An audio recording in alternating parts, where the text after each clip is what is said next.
अभी जैसा कि हमने देखा है, यूपी में जो कानून व्यवस्था है वो पूरी तरह से चरमराई हुई है। कल नारे लगा करके और जितना बदतमीज़ी के साथ दरगाह के अंदर दाखिला किया और मज़ार मुबारक को उन्होंने जो है विखंडित किया, कुछ कर नहीं पाता और विवादास्पद उनको बना दिया जाता है, जबकि उसके बाकायदा गवर्नमेंट में संविधान के अंदर ये चीज़ मौजूद है। मुस्लिमों में शिक्षा को लेके इतनी जागरूकता नहीं है, जिसके कारण हमारी जो गिनती है काफ़ी पिछड़ों में आती है। नमस्कार, आदाब, मैं मोहम्मद अजहर और आप देख रहे हैं जन अधिकार न्यूज। आज हम अनवर शाह साहब से सामाजिक मुद्दों को लेकर चर्चा करेंगे। अनवर शाह साहब एक अच्छे व्यक्ति भी हैं, शिक्षा क्षेत्र से जुड़े हुए हैं और कई ऐसे सामाजिक कार्य कर चुके हैं जिनसे इनकी काफ़ी तारीफ़ हो चुकी है। तो आज हम जानते हैं कि इनकी शख्सियत कैसी है और समाज में इनकी किस तरह की पहचान है। सर, सबसे पहले हमारे चैनल पर आपका स्वागत। बहुत बहुत शुक्रिया। आज जिस तरह से मुस्लिम बेदारी को लेकर यहाँ पे माहौल बना हुआ है पूरे भारत में, जिस तरह से केंद्र सरकार मुस्लिमों के साथ रवैया कर रही है, इसके बारे में आप कुछ जानकारी देंगे? देखिए, सरकार जो होती है वो निष्पक्ष होती है और चूँकि वो प्रजातंत्र में सभी का प्रतिनिधित्व होता है, इसलिए सरकार किसी धर्म विशेष या संप्रदाय विशेष के बारे में नहीं हुआ करती। वो दोनों आंखों से सारे समुदाय को समान देखती है।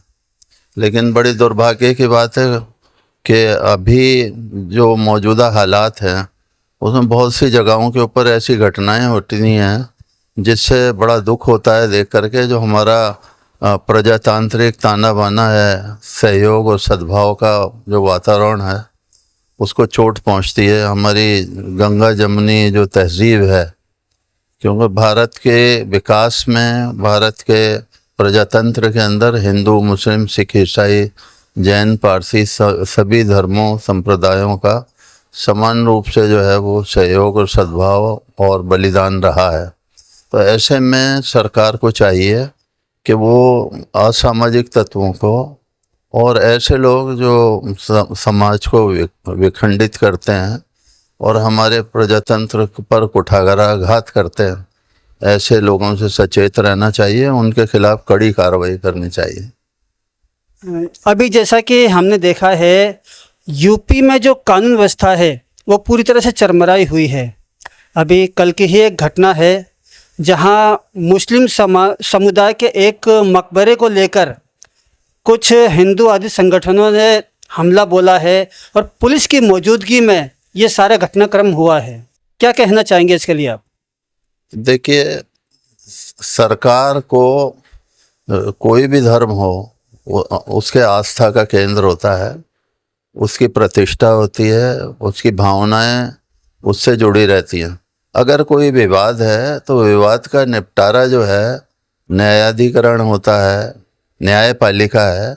आपको किसी चीज़ में अगर कोई आपत्ति है और विरोधाभास है तो अदालत में जाया जा सकता है। कानून को आपको हाथ में लेने का किसी को हक नहीं है। ऐसे अतिवादी संगठनों के लोगों ने कल नारे लगा करके और जितना बदतमीज़ी के साथ दरगाह के अंदर दाखिला किया और मज़ार मुबारक को उन्होंने जो है विखंडित किया है।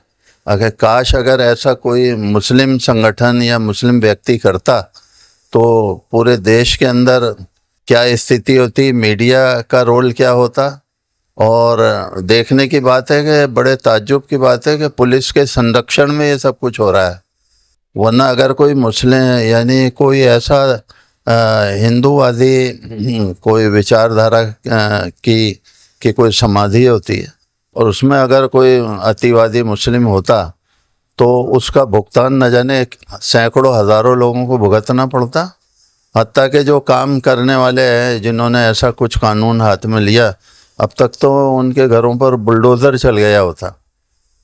यूपी के अंदर जो कानून व्यवस्था है, यानी बात बात पर इस पर सुप्रीम कोर्ट ने भी संज्ञान लिया है कि किसी सरकार को अधिकार नहीं है, अगर मान लीजिए वो कोई कानून की खिलाफ वर्जी करती है तो उसके प्रावधान हैं, भारतीय दंड विधान की धाराएं हैं, उसमें प्रावधान है कि कोई भी नियम का अगर वो विखंडित करेगा और नियम के विरुद्ध कोई काम करेगा तो उसकी सज़ाएं निर्धारित हैं।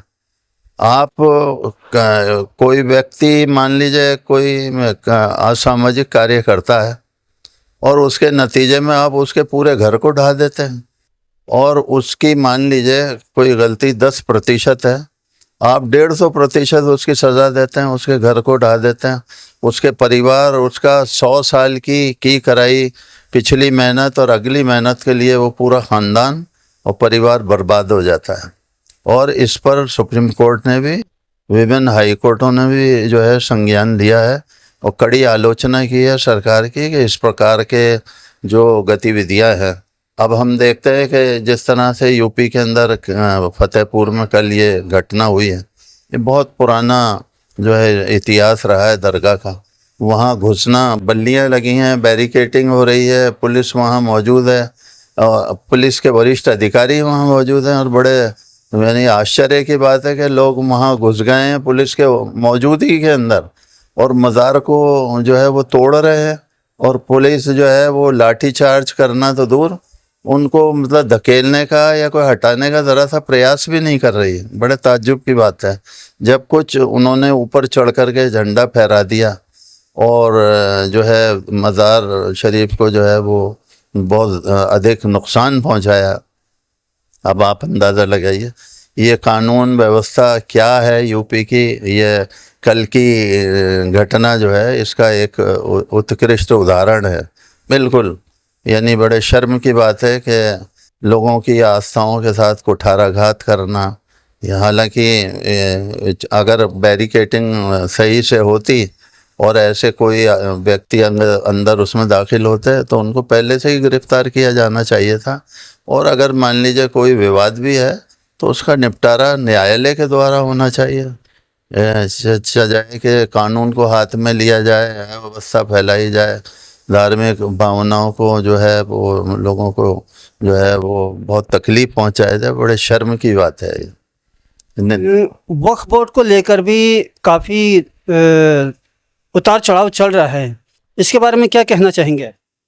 देखिए, वक्फ बोर्ड जहाँ तक होता है, क्योंकि उसमें जो नियुक्तियाँ होती है वो सरकार के माध्यम से होती हैं, और अक्सर देखने में आया है कि यदि सरकार जो शासकीय पक्ष है उसके अगर नियुक्त करे हुए व्यक्ति उसके अध्यक्ष और सदस्य हैं तो उनके शासनकाल में वो सरकार के विरुद्ध जाना पसंद नहीं करते, तो जो संरक्षण जैसा वक्फ बोर्ड के द्वारा वक्फ संपत्तियों का होना चाहिए वो नहीं हो पाता।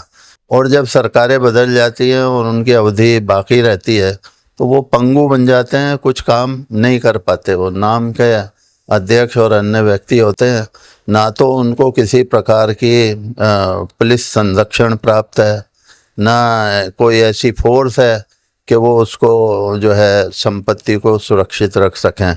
बहुत करोड़ों अरबों रुपए की संपत्तियां हैं जो खुर्द-बुर्द हो जाती हैं और वक्फ बोर्ड कुछ कर नहीं पाता और विवादास्पद उनको बना दिया जाता है, जबकि उसके बाकायदा गवर्नमेंट में संविधान के अंदर ये चीज़ मौजूद है और उसके प्रावधान है। उसके बावजूद भी उनको चैलेंज किया जाता है, और चैलेंज करने से पहले कोई उसका नतीजा सामने आए उससे पहले ही लोग अतिक्रमण करते हैं, उसको खुर्द-बुर्द कर देते हैं और उसकी जो स्टेटस होता है उसको बदल डालते हैं। ये बहुत निंदनीय और बड़ी शर्म की बात है।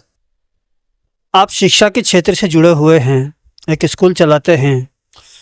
मुस्लिमों में शिक्षा को लेके इतनी जागरूकता नहीं है, जिसके कारण हमारी जो गिनती है काफ़ी पिछड़ों में आती है, और ऐसा कोई ट्रस्ट भी बना हुआ नहीं है जो मुस्लिम एजुकेशन को लेके काम करे।